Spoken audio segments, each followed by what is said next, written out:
Welcome to Luvthemknives channel, and today, I want to talk to you about the Begg Knives. Begg Knives has gone and gotten into a budget line of knives. So these are not $1,600 California Customs or any of that stuff, or the steel craft like the old steel craft they used to have. You know that series, and I love it. I mean, I've got this glimpse number 7, and you know what, I got this I think off my website. Nobody bought it, and I just thought, damn, I was giving everybody the opportunity to grab it. But this is the 7.0 glimpse. This is my favorite, with the black G10, the black carbon fiber. I believe back then these were made by We Knives, was the OEM. And of course, with the fuller that runs through the blade, they had it with and without the fuller kind of thing. But that's S35, this and that. This knife turned out so nicely, and it's a good size knife. This glimpse is, I love it. And of course, they made it smaller, and then they made a smaller that was a frame lock instead of a liner lock and all that. Okay. But with this new line of knives that Begg Knives is doing, you have this Diamici, okay, this is a JVO design, okay, and this has a VG10 Damascus blade, okay. It's got a steel handle, G10 inserts. You can get both of these, can be black, or you can get the black and green like I did, that kind of thing. You got a black G10 backspacer. You got the ceramic ball, which is kind of, your famous Begg thing that they did when they first did the bodega and stuff, right? Okay. So there's that. And you can get the bodega, okay, and the Astio. So, those knives are available. There's more coming, and they make some really cool fixed blades too that I saw when I went to both Atlanta Blade and also Blade West, okay? And so, yeah, I mean, I got to talk to Mark and look over some of the things, and they're coming out with slip joint knives, and I think they may now be coming out with the slip joint series that are really inexpensive.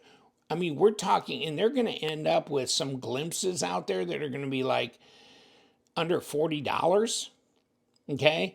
And this is like 130, but this is because of the Damascus and stuff, where normally it's like 120. If you get it from White Mountain, then 10% off, it's like 108 all in on this.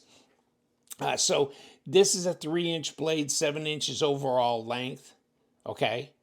But, they also, another one that I did pick this up at Blade West, I believe, and this little neck knife that looks to me a lot kind of like the glimpse in a way.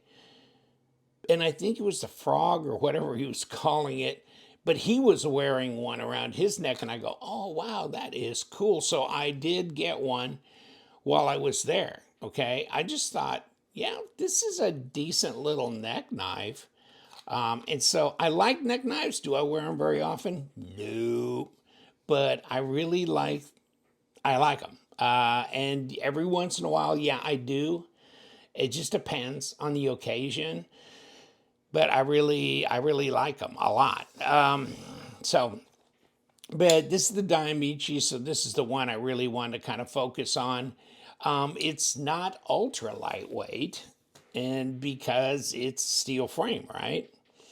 But you know what? I think they're going to come out with some more of like the glimpse and bodega and stuff, where it's not going to be in the $100 range. It's going to be higher end. So it's going to be titanium, carbon fiber, stuff like that, like the Steelcraft series used to be. Although I don't think it's, the Steelcraft stuff was like $450. Remember that? I don't think it'll be quite that expensive, but it'll be interesting to see what they're going to do. But the glimpse will be all over the board, as far as you can buy one high end, you can buy one really inexpensive, and in between.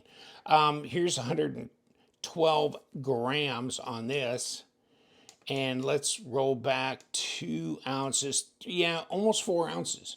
for a 7-inch knife. So it's not ultra lightweight. I mean, it's not, it's not heavy, but here it is, 3-inch blade, 7-inch overall, which is 17.8, 17.9 centimeters, and what, about 80 millimeter blade length? Okay, so there you go, or 78 millimeters, somewhere in there, right? And the ergos are fine on this. Now, these are knives that I think some people could say, well, I mean, if you're going to get a steel handle and a VG10 blade, 120.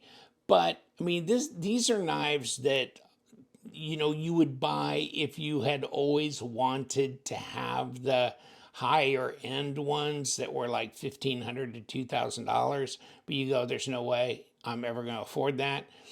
This is where you can have the same design in your hand for a whole lot less. I think that would be the justification there. I mean, that's why I got the Bodega. I know it was like 120 bucks. I had the D2 tested, and the D2 was like a 62 point something Rockwell.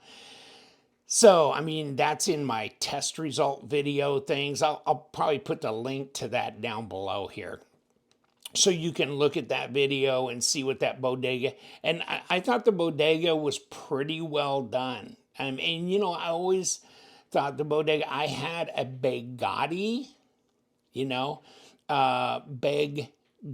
one Bodega, which was the the one on steroids, but it was over $2,000. And so I didn't have it for a long time. I ended up trading it off or selling it or something. But to have a Bodega for like 120 bucks, that D2 blade or not, but G10, I mean, I really do like the G10. So I was telling Mark I'd like to see the Bodega out in G10, but with maybe a 20 CV or, Magna Cut blade or something like that. That'd be good. And G10 would be fine to me. Now, you guys may want to go, oh, then it needs to be titanium or whatever. I don't know, but I'm just saying it'd be nice to see that out in around the 250 to 300 range, but definitely not as high as 450. That would be cool. That would be cool. So I believe this, I don't know if this has ceramic bearings or not, and that's a good question. And I don't know if they have BG10 steel handle. If they even talk about the bearings, if they're standard or if they're ceramic, but okay. They say right hand, left hand. I don't see that. I don't see a left hand. So it looks like it's tip up, right hand carry only. I can get all 4 fingers on here, so there's that. I mean, it's comfortable ergos wise because it's very neutral type handle. Okay. And reverse, okay. That feels good. This is a liner lock, obviously, and it's nested in here. See, it looks like they've done some weight relieving on the upper side, and the bottom side, of course, is where they've, weight relieved it out, but then they put the lock in there, the liner lock in there. The lockup it's 30% and not bad. It's not just dropping away from here, so maybe that'll improve when I ease up on the pivot, when I disassemble it. But here it is. What do you think? The Diamici, you can get it in the regular blade, or you can get it in this VG10 Damascus, but at least it's a stainless Damascus, right? Okay, so can't take it apart from there. Have to go around to the back side. And let's, push and turn, push and turn. I think this might have a little bit better action when we put it back together, because they had some thread locker in this sucker, and it seemed like it was jacked down pretty good, so that might have affected the action a bit. And then these are is that number 6? Hold on. Okay, yeah, it is. Push and turn. Push and turn. since that number 6 Torx bit I've got in here, it might almost be starting to, yeah, it's fair, but it's not great. So, you know, if it starts rounding out, you really got to watch it. You want to replace those. I think I got a whole packet of number 6s because, yeah, unlike the number 8s, they tend to round out a lot quicker. Okay, so we got the pocket clip off. Let's look at both the pocket clip screws. They look the same size, so okay, we're good there. It's not like there's one that's longer than the other. And then this, obviously they're steel. I wonder if that's the same as a pocket clip one. Nah, it looks a little shorter actually. Okay, so there's the pivot and the body. And that should be it, and it is. And there we go. So we're weight relieved here. And there's your lock bar. Okay, so that's nested in there. And then let's see if this will come forth or not. It depends on... Okay, now, there you go. There's our lock bar out. And is it squared off a little bit there? Yeah, so I think it's a captured pivot. Ceramic detent ball. Okay, so far, so good on that exploration. And then we've got, okay, we do have ceramic. Oh, no, hold on. No, they aren't. They're not ceramic. Okay. I don't think the bodega was either when I undid that too, but then again, I don't know. I don't really have an opinion about ceramic or non-ceramic. Obviously, these could possibly rust. But then again, if you're immersing your knife in that much moisture, you might have more problems than just some standard set of bearings that you could probably buy from any knife supply to replace.